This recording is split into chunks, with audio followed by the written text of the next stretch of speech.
সুপ্রিয় দর্শক, আসসালামু আলাইকুম। দেশ ও দেশের বাইরে থেকে যারা আমার ভিডিও দেখছেন তাদের প্রতি রইল আন্তরিক শুভেচ্ছা ও অভিনন্দন। আজকে একটি নতুন ভিডিও নিয়ে আপনাদের সামনে উপস্থিত হয়েছি। আজকের ভিডিওতে থাকছে কদম চাষ। কদম চাষে যে ভাইগুলো কদম চাষ করেন তাদের আজকের ভিডিও দেখে হয়তো কিছু উপকৃত হতে পারে। আমরা একটা কৃষক ভাইকে দেখতে পাচ্ছি, কৃষক ভাই কদমে ওষুধ দিচ্ছে। তো আমরা তার সাথে কথা বলবো, দেখব এবং জানবো সে কি ওষুধ দিচ্ছে আর সে কদম থেকে কেমন লাভ করতেছে, বছর শেষে তার ইনকাম কত হচ্ছে, কি জাতে সে কদম করছে, সব কিছুই আপনাদের সামনে তুলে ধরবো আজকের ভিডিওতে। সব কিছু জানতে অবশ্যই আমার ভিডিওর শেষ পর্যন্ত থাকবেন। ভাই আসসালামু আলাইকুম।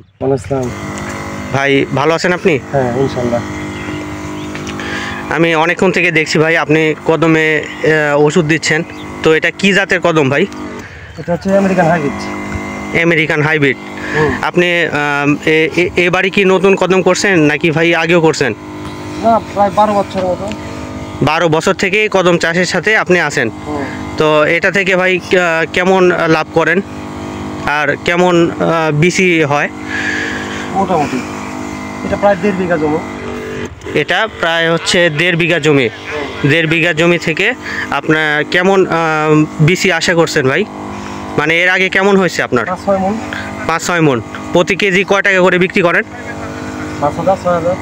5,000 থেকে 6,000 টাকা মণ কেজি বিক্রি করেন। এটা হচ্ছে বিদেশি পেঁয়াজ, আমেরিকান হাইব্রিড। এটা হচ্ছে মূলত বিদেশি পেঁয়াজ হাইব্রিড ভাই। তো এখন যে ওষুধটা দিচ্ছেন, এই ওষুধটা মানে কতদিন পর পর ওষুধ দেন? 7-10 দিন। প্রতি 7 দিন বা 10 দিন পর পর ওষুধ দিতে হয়।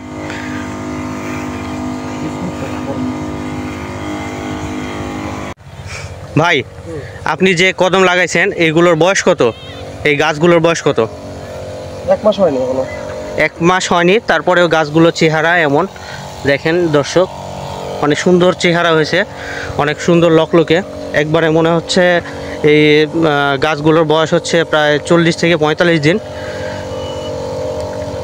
তো ভাই আপনি যেই ওষুধটা এখন দিচ্ছেন এই ওষুধটার নাম বলা যাবে? এটা ছত্রাকনাশক আর বিষ একসাথে দিচ্ছি। ও, ছত্রাকনাশক আর হচ্ছে বিষ। এটা ভাই হচ্ছে এই ওষুধটা কি রেগুলার দিতে হবে?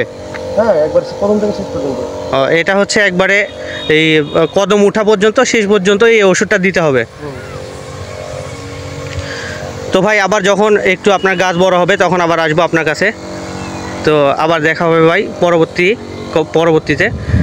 তো দর্শক, কদম চাষ প্রথম থেকে শেষ পর্যন্ত দেখতে অবশ্যই আমার চ্যানেলটির সাথেই থাকবেন। ধন্যবাদ।